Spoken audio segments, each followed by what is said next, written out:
नमस्कार। आप सभी का मेरे YouTube चैनल में बहुत बहुत स्वागत है। आज हम आपको बताएंगे रुद्राक्ष के बारे में कि रुद्राक्ष की जो माला होती है वो बहुत से लोग पहनते भी हैं। कोई हाथ में पहनता है, कोई गले में पहनता है, लेकिन इसके बारे में कुछ लोगों को ही पता होता है कि रुद्राक्ष होता क्या है और यह किस प्रकार से भगवान शिव भोले का प्रतीक माना गया है। आज हम आपको ये सब चीज़ें बताने जा रहे हैं कि जो रुद्राक्ष होता है वो भगवान शिव भोले के आंसू होते हैं। कहने का मतलब है कि जब माता सती ने अपना शरीर अग्नि में प्रवाहित किया था, कहने का मतलब है कि जब वो अग्नि में समर्पित हो गई थी, तो उस समय जब शिव भोले उनको देखने के बाद जो रुदन हुआ था और जो रोए थे और जो आंसू उनके पृथ्वी पर गिरे थे, तब यह रुद्राक्ष पैदा हुआ था। और इसी प्रकार से ये भोले का प्रतीक माना गया है। जो सच्चे मन से और सच्ची लगन के हिसाब से अपने गले में या हाथ में रुद्राक्ष की माला पहनते हैं, उनको काफ़ी लाभ होता है, क्योंकि शिव भोले की कृपा उन पर बरसती रहती है। आज हम आपको बताएंगे जो रुद्राक्ष हैं वो हमें हाथ में कितने पहनने हैं, गले में कितने पहनने हैं और हृदय में कितने पहनने हैं। क्योंकि आप सभी को पता होगा कि जो रुद्राक्ष होता है उसको धारण करने से मनुष्य के अंदर नेगेटिविटी खत्म हो जाती है, एक सकारात्मक ऊर्जा का वास होता है। कहने का मतलब है कि उसका जीवन भगवान के प्रति ध्यान लग जाता है और वह धीरे धीरे से भगवान की भक्ति में लीन होता चला जाता है, अगर सच्चे मन से रुद्राक्ष धारण करते हैं तो। आप सभी को बता दें कि हाथ में अगर आप रुद्राक्ष की माला बनाकर हाथ में पहनते हो तो आपको 12 रुद्राक्ष होने चाहिए जो कि हाथ में पहनते हैं, और गले में पहनने हैं तो 36 रुद्राक्ष होने चाहिए। गले के लिए आप पंचमुखी रुद्राक्ष का प्रयोग करें, बहुत ही अच्छा माना गया है। और हृदय में आपको जब पहननी है तो माला, उसके लिए आप 108 रुद्राक्ष की माला बनाकर पहनो, ये बहुत ही शुभ माना गया है।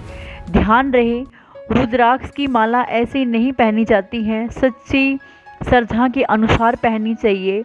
हमें रुद्राक्ष की माला कब ग्रहण करनी है, या तो हमें सावन के महीने में या फिर हमें सोमवार के दिन। हमें पूर्ण रूप से नहा धोकर पवित्र होने के बाद जो भी माला हम कहीं से लेके आते हैं, किसी की दी हुई माला या पहनी हुई माला कभी नहीं लेनी चाहिए।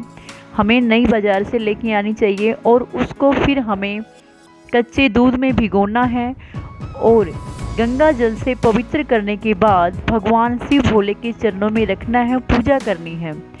जैसे ही आप उसकी पूजा करोगे, पूजा करने के बाद आपको उस रुद्राक्ष की माला को धारण करना है। ध्यान रहे, यह माला इतनी पवित्र हो जाती है कि आपके अंदर सकारात्मक ऊर्जा का वास हो जाता है। जो भी आपके ऊपर जो आर्थिक संकट आया हुआ है किसी प्रकार का भी, वो धीरे धीरे से भोले बाबा उस कष्टों को काट देते हैं। लेकिन ध्यान रहे, जब भी आपके घर में कोई भी अनहोनी हो जाती है तो आप उसको ना पहने, या फिर आपके घर में कोई बच्चा वगैरह हो जाता है तब भी आप उस रुद्राक्ष की माला को निकाल के मंदिर में रख दें, क्योंकि उस समय आप अपवित्रता में होते हो। कहने का मतलब है कि आप पूर्ण रूप से पवित्र नहीं होते। ध्यान रहे, इसी प्रकार से महिलाएं भी, अगर कोई भी महिलाओं को दिक्कत होती है तो उसको उतार के आप पूजा स्थान में रख सकते हो। जब भी आप अपने आप को पवित्र महसूस करो तभी आप अपने गले में धारण करो या हाथ में धारण करो।